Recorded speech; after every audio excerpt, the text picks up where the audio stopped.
I'm Molly Vick, and today was the April 12th quarterly Board of Health meeting at which they revisited for the third time the third stage final vote on the TRAP regulations.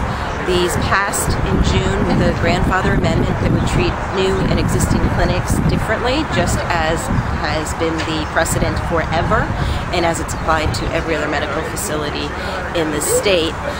There's specific construction code that came out of legislation in 2005 that promulgation of regulations on hospitals must be consistent with. And since that time, the hospital and nursing facility regulations have been updated, approved by the board, gotten through the Joint Commission, the legislative oversight, and the governor without anyone objecting, and those always differentiated between new and existing in terms of being consistent with the design code of a specific facility guideline book, which states within it that it is only intended for new construction of hospital facilities. That's what the board tried to do in June. That's what they did do. They had that amendment in there. They were told in the meeting by the Assistant Attorney General that they didn't have the statutory authority, which of course is ridiculous since that's what precedence has always been. That would be a completely new legal opinion and set new precedents. And her explanation for why it wasn't a problem was because, well, they hadn't been regulated before, which isn't actually historically true either, but because these were new regulations, everything was new, and so they couldn't treat anything as existing.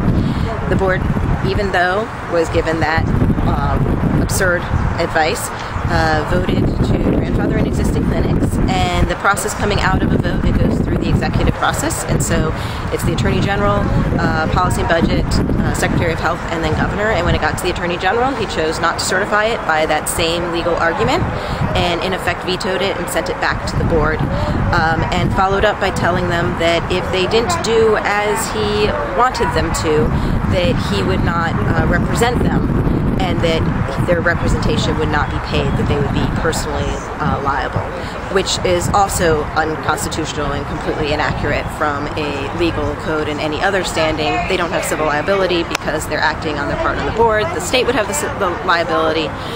They wouldn't get sued. They did. There's a risk fund even if he did step back. But it's scary, and so between multiple ways, they, in September when we were here, did not grandfather in the existing clinics and voted on the amendments without that clause, which would be completely new precedents. Went through the process with that easily through the executive process, and that would make this the third vote. They vote in the room, it goes through the executive process, and then it becomes law.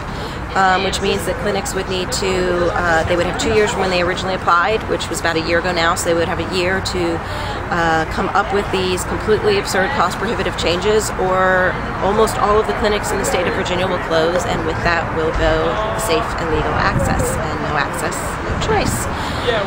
And, well, I was going to say today, unfortunately, that is what they did. They voted, despite even new findings, that their very thin argument that there is a difference because these are new regulations. Research has been done. Original hospital regulations from when general hospitals were first regulated. The code was in 1947 by an act of assembly. The regulations came out and were effective as of the beginning of 1948. It would have been the exact same situation, brand new regulations, first time, and everything was not a new facility. Even back then, this is brand new information. They differentiated between new and existing. Anyone can put in a petition to amend regulations. So there are 2 live petitions right now to amend the regulations for hospitals and one for the regulations on licensures of nursing facilities. The public comment period for those will begin on May 6th. And once these go through, a petition will be put in on these. And basically, they just all have to be the same. You have a grandfather in hospital facilities, which is what they have defined abortion clinics as, or you don't. And if they don't, licensure regulations, nursing facility licensure regulations, you can't selectively apply the law. Would also need to not be grandfathered in, which would mean that MCV, almost every hospital in the state would have cost prohibitive changes to make.